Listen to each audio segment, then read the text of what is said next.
Hello အားလုံးပဲမင်္ဂလာပါ MITDC ကွန်မြူနတီကြားနေပြီးတော့ကြိုဆိုလိုက်ပါတယ်ညီမကတော့မနက်စုစုမော်ဖြစ်ပါတယ်ညီမဒီနေ့ပြပြပြီးတော့မှာတော့ Power Get ဒီတဲ့အကြောင်းလေးကိုပြပြပြီးတော့မှာဖြစ်ပါတယ်အရင်ဆုံးဒီအကြောင်းလေးကိုပြောပြပြီးခင်မှာညီမတို့ရဲ့ channel လေးကို like and subscribe လေးလုပ်ထားပါအောင်နော်ဒါဆိုရင်သင်ခန်းစာလေးကိုစလိုက်အောင်ဒီဟာလေးကိုအရင်ဆုံးခဏလေးခောက်ထားလိုက်မယ်ခောက်ပြီးတော့ရှင်ဒီကောင်လေးကနေပြီးတော့ဒီဇိုင်းလေးကို click လေးနှစ်ချက်နှိပ်ပြီးတော့ဖွင့်လိုက်ပါဖွင့်လိုက်ပြီဆိုလို့ရှိရင်တော့ဒီကောင်လေးကိုမိလိုတဲ့ပိုင်းလေးကိုပဲ select မှတ်လိုက်ပါဆက်လက်မှတ်ပြီးတော့လို့ရှိရင်တော့ဒီဟာကိုစာလုံး site ကိုနည်းနည်းကြည့်ပြီးလိုက်ပါမယ်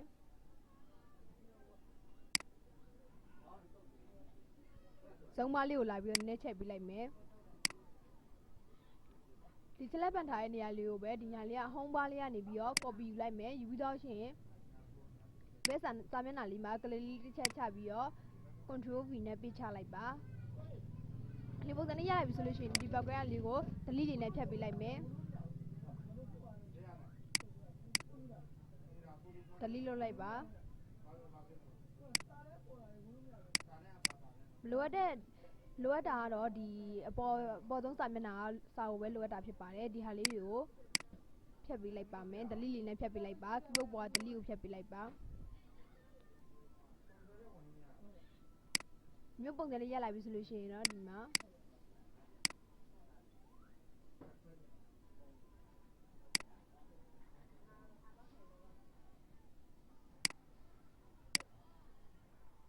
ကောင်လေးကိုဆက်လက်မှတ်လိုက်မယ်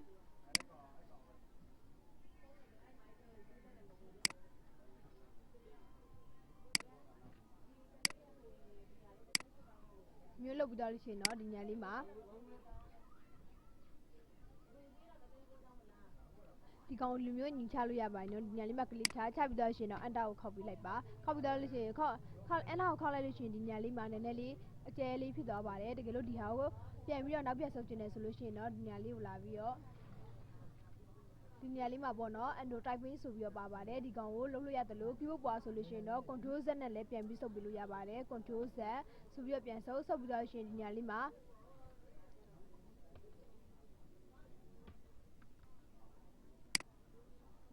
keyboard ပွားဒီဟာလေးကညာလေးကနေပြီးတော့ backspace ကိုနှိပ်ပြလိုက်ပါနှိပ်ပြတော့ချင်းဒီညာကိုလည်းပြန်ဒီကောင်လေးကိုလည်း backspace နှိပ်ပြလိုက်မယ်နှိပ်ပြလိုက်ပါတကူကြီးစီကိုနေရာဒီလိုမျိုးလိုက်ချပေးလို့ရပါတယ် sorry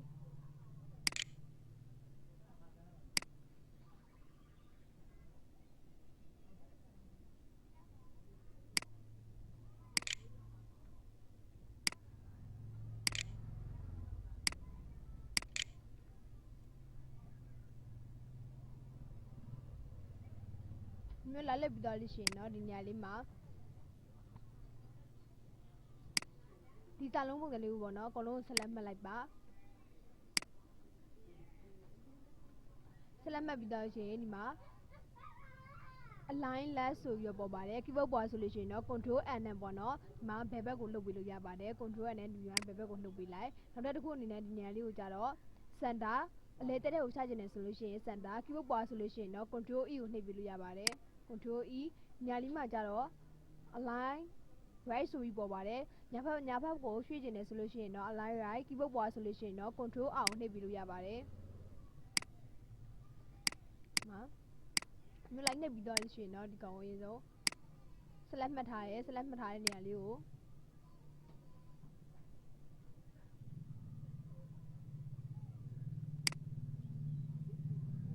ခုနအပိုက်လိုက်ခွဲထားတဲ့နေရာလေးမှာဒီမှာ1 2 3 4ဆိုပြီးတော့သူ့ဘာသူနေရာဖြည့်ပြီးတော့ပါရင်တော့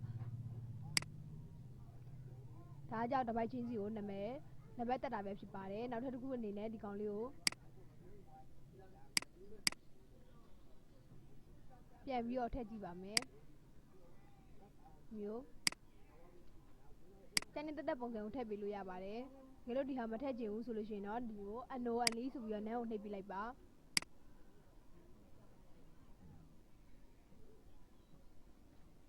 မျိုးပုံစံတစ်ခုချင်းစီထည့်ပေးလို့ရတယ်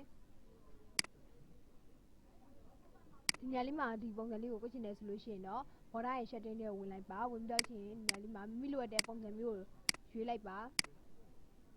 ညမှာကာလာထည့်လို့ရပါတယ်နော်ကာလာမှာဒီမှာမိကျနေတဲ့ကာလာလေးကိုထည့်ပေးလို့ရပါတယ်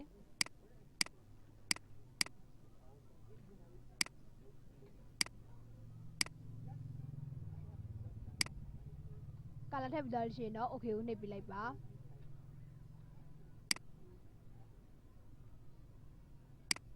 သူ့ဘာတို့လို့ဆက်လက်မှတ်ထားတဲ့နေရာလေးတွေကိုဝင်တော့ဖြစ်ပါတယ်ဒီကောင်လေးကိုပြန်ပြီးတော့နောက်ပြန်ဆက်ဆွဲလဲဆိုလို့ရှိရင်တော့ဒီနေရာလေးကနေပြီးတော့နှိပ်ပြလို့ရတယ်လို့ keyboard ပွားဆိုလို့ရှိရင်တော့ control Z လေးနဲ့လည်းပြန်ဆုပ်ပြလို့ရပါတယ်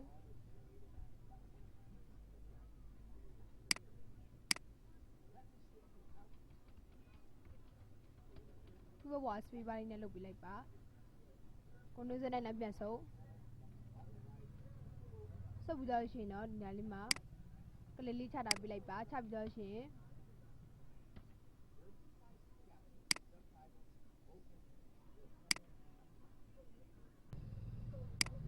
မိလုံးမဲ့နေရာကိုကလေးချပြီးတော့မှဒီညာလေးကကုတ်ပွားဒီညာလေးကိုနှိပ်ပြလိုက်ပါဒီပုံစံမျိုးအလယ်စင်တာကိုချပေးလို့ရတယ်လို့ဒီကောင်လေးကိုဆက်လက်မှတ်ပြီးတော့ဒီနေရာလေးမှာရှိရဲစင်တာကုတ်ပွားဆိုလို့ရှိရင်တော့ control E ကိုလည်းနှိပ်ပြလို့ရပါတယ်ဒီလိုဆိုရင်အလယ်စင်တာကိုရောက်သွားပြီဖြစ်ပါတယ်ဒီကောင်ကကြတော့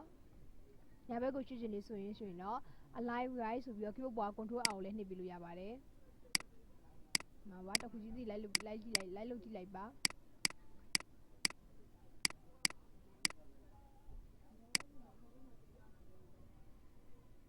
ဒီညာလေးမှာလည်းနံပါတ်လေးတွေတိုက်တဲ့ပုံစံမျိုးတက်ပေးလို့ရတယ်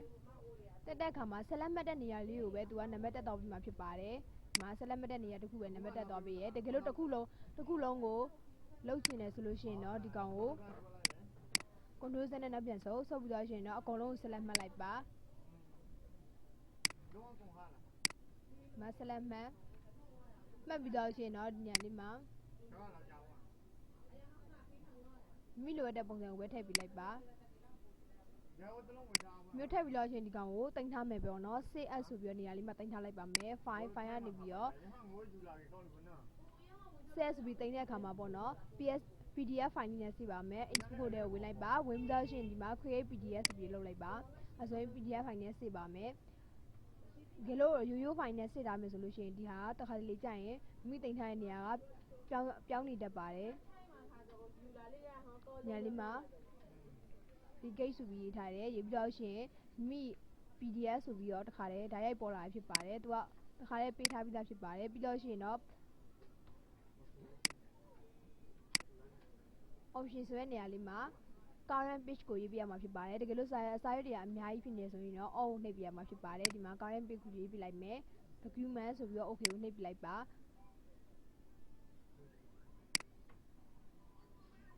အဲဆိုရင်ဒီမှာ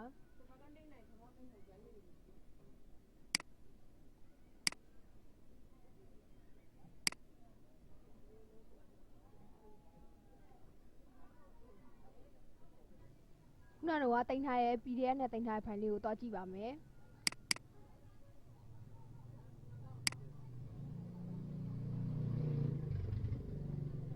ဒီမှာ vgate ဆိုပြီးတော့တင်ထားတဲ့ file လေးကိုဖွင့်ကြည့်လိုက်ပါမယ်ဒီမှာပွင့်လာပြီပဲဖြစ်ပါတယ်